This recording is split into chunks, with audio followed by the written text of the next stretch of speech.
Good day everyone, welcome to Sunday Catch Up. My name's Adam Holmes, I'm a songwriter from Edinburgh in Scotland. I've made 7 albums, I've acted in films, produced films, I've written a book. I coach people on songwriting, I coach people on social media. I've built 300,000 followers on social media.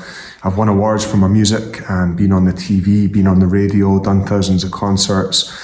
And every Sunday I take a little bit of time to reflect and also offer some lessons from my own struggles and my own journey as an artist, and my hope is that they give you some value. This week I've been hanging out in Edinburgh. I'm going away to London at the weekend to do some gigs, but I've been hanging out with my daughter this week and building my club. There's 320 of us now in my club, and we talk about creative confidence. We talk about what it takes to be a creatively confident person. I think one of the crucial aspects is certainly support, knowing that you are around the right people.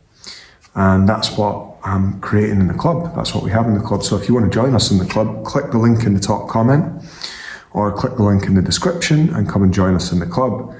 I asked my club members this week what they would like me to explore. And I had a couple of ideas in my head, but one of the biggest questions I get asked as a coach when I'm coaching people on songwriting, on social media, on creative confidence generally, is with regards to self-doubt. How can we overcome our self-doubt enough to be able to create high quality work and share it with the world? It's something I've lived with for such a long time at various amplitudes. I've lived with it on a very, very high amplitude early on in my career. And whilst it's still very, very low, it is there. It's constantly kind of there, and it is something we need to learn how to work with. It's like fire in a way. If it's out of control, it's incredibly dangerous. If we've got it under control, it can be something we can almost use. So I was thinking about how to start an episode, how to start a conversation about self-doubt. And I thought the best way would be to Google the Oxford Dictionary definition of what self-doubt is. And it was really interesting. It is defined as a lack of confidence in oneself or abilities. And I thought that was a kind of beautiful description, because when we hear the term self-doubt, we immediately can jump into a very moralistic kind of view on it, where we think, oh, self-doubt is this, I shouldn't feel that, that's bad, that's negative. And actually this description is very helpful, because a lack of confidence in oneself or abilities, a lack to me says something which can be improved upon, something practical. So on Googling a lack of confidence in oneself, one's abilities as the definition of self-doubt, I thought, well, what is the opposite? And to me, the opposite is confidence. And so the feeling that one can rely on someone or something was given as the definition of confidence. The feeling or belief that one can rely on someone or something. And in this case, that someone or something is ourself and our own ability. And so the first question, I've got 6 questions that can help you work through self-doubt, or that I've pinned together as a way for me to help me understand what I think self-doubt is and what we can do about it. And I've got a couple of questions at the end that will help you really get a handle on it and understand what you can practically do about it. So the first question is, what is self-doubt? A lack of confidence in oneself or one's abilities. The second question is, have you been doing the activity you are experiencing self-doubt about for 10 years? I have been through now 2 crypto cycles, and the way market cycles work is very complicated. And you have generally low seasons, high seasons, and then back to low seasons, right? But in my first sort of crypto season, I got in at the high, it all went down, and I just had no idea what was going on. And I felt like a fraud, I felt like an imposter, I felt like a failure, and I felt like I didn't know what I was doing. And to be completely honest, all those things were right. Not that by any stretch of the imagination I'm now an expert on it at all. But obviously with time and with more experience, you have a frame of context for the process, and that gives you confidence. So my question to you would be, have you been doing the activity for 10 years? The thing that you are feeling self-doubt about, be that songwriting or writing a book or being a parent even. Have you been doing that activity for 10 years? And obviously, if you have and you're still experiencing a ton of self-doubt about it, that's something for therapy, because that's something which is just what I would call a thought error. There is a thought error in your mind and your brain, possibly from your early caregivers, that's leading you to believe that you're not good enough, even when you have a lot of evidence in the contrary. So that was true for me as a songwriter. I was on stage winning awards and getting played on the radio, and I was a mess. I didn't feel good about myself. And that was an indication to me I had to go and do therapy. I had to go and learn about myself and unlock the patterns in my mind that were leading me back to this space of self-doubt, even in spite of the overwhelming evidence that I was capable within that particular area of music. But for you, my question would be, have you been doing that activity for 10 years? And if not, possibly it's worth just reframing it within that context of, okay, I'm on year 3. What's it going to be like on year 6? What's it going to be like on year 7? And so on. Giving yourself that context can bring you a lot of peace. The third question I would ask you, and this is a really important one, is who are you doing this for? Because I know for me, I'm making music, I'm making art, I'm doing this stuff for me to some extent. I'm doing it for you to some extent. I'm doing it for my daughter because I want her to have a record of me in the world. I want her to have guidance from me after I've gone. I want you guys to get value out of my ideas that I've developed over my career as a songwriter and a professional creative individual. And I want to be an example.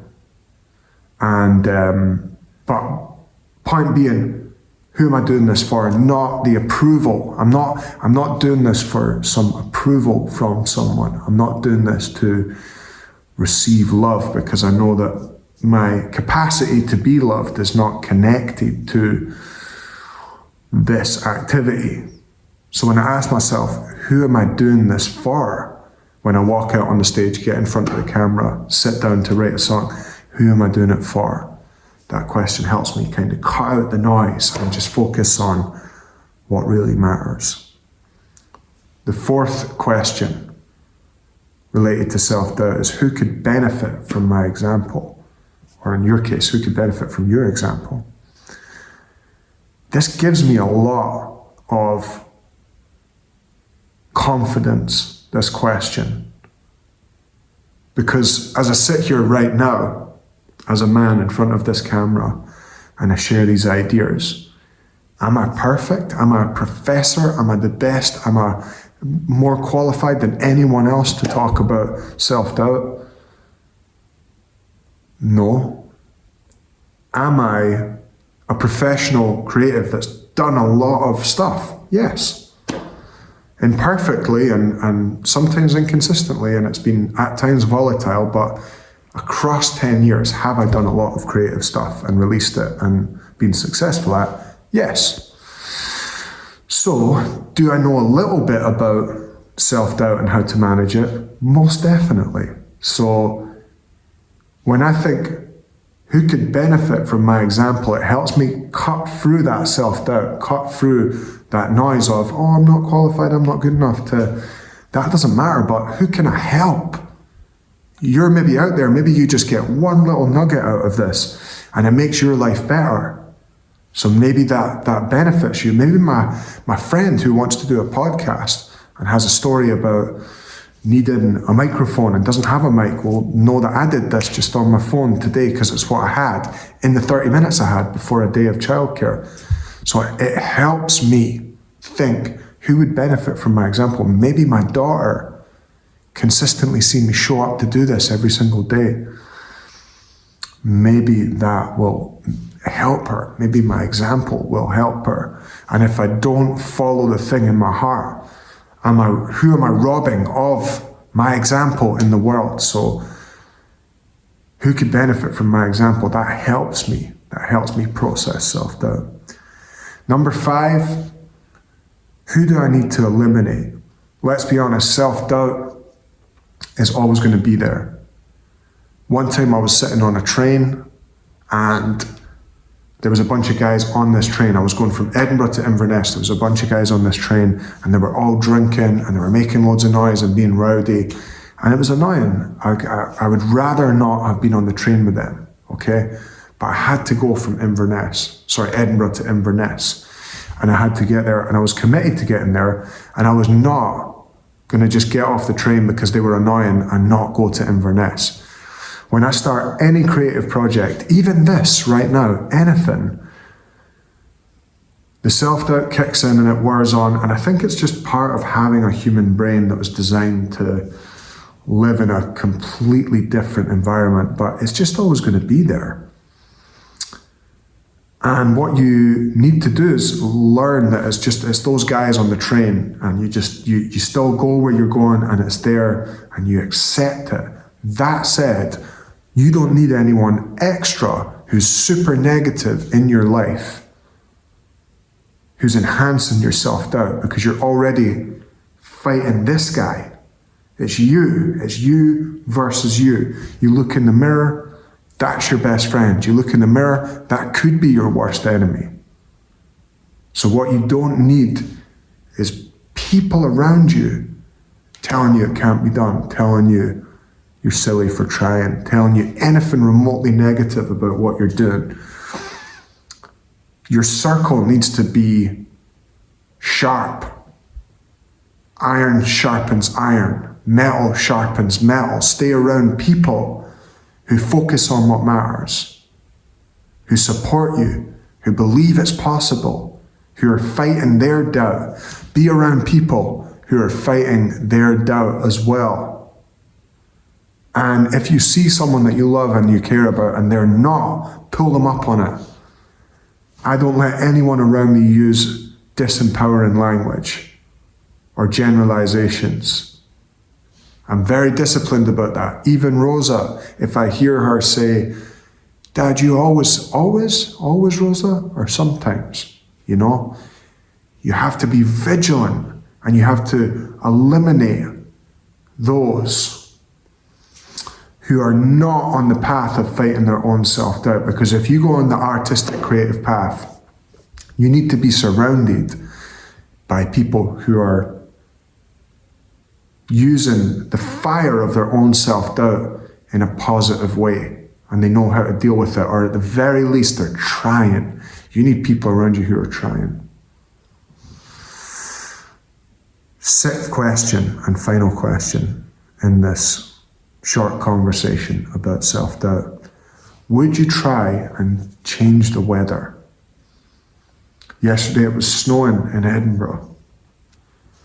It was heavy, heavy snow, and I was sitting in this room looking out the window, and it was heavy, heavy snow, and I got out there for a walk, and it was intense, and it was cold, and it was slippy on the ground, and it was difficult to walk. What can I do about that?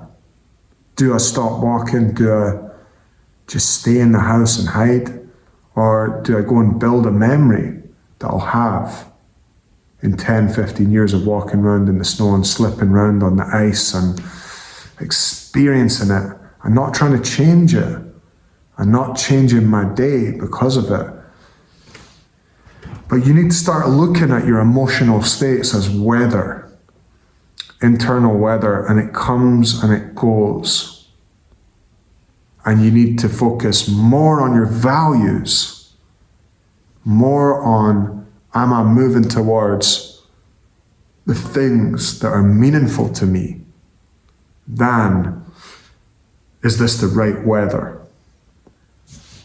Self-doubt's weather, let's say it's like a wind, right? It's very windy. It's like, okay, it's very windy, so go for a walk and stay away from the rooftops in case a slate comes flying down, and wear the correct clothing. But go out there, get out there. Don't just lie in the house and wait for it to be sunny. So of course, it's a rhetorical question. Would you try and change the weather? No, you wouldn't. So why are you trying to change self-doubt in yourself? Why are you trying to stop it? Why are you using it as an excuse to not start? It's just weather. Just put a jacket on, get out in it. And I'd love to leave you with this thought in this conversation. If you have the desire, you have the ability. If you have a desire right now to make an album, write a book, make a song, have a better relationship with your kids, have more money, have a peaceful home, live in a nicer house. If you have the desire, you have the ability. Desire plus time equals ability. And your ability to experience and process self-doubt and have it with you as a kind of companion on the journey is going to be paramount to your success or your failure. Failure is just when you stop. Failure is when you try, it didn't work. Try, it didn't work, stop. Rather than try, it didn't work. Try, it didn't work. Try, it didn't work. I've made 7 albums. I made 6 EPs before I made those albums that no one heard. I started 3 membership sites that didn't work before I started my club. I've been turned down for tens of thousands of concerts to get the thousands of concerts that I did do. I've been rejected from countless radio stations and TV appearances before I got the ones that I did do. Fail forwards, my friends. Keep moving and take your self-doubt with you. Just have it there. It's okay. Let it be there. I hope you guys have enjoyed this episode. I hope you've got some value out of it. And if you want to go deeper on this stuff, if you want to support me at the low cost of $1.50 a month and get access to a community of creative athletes who are constantly talking about this stuff, keeping each other right, keeping each other disciplined, keeping each other held up, keeping each other accountable, come and join us in my club. All you need to do is click the top comment or click the link in the description. Have a great day. We'll see you in the club. Cheers.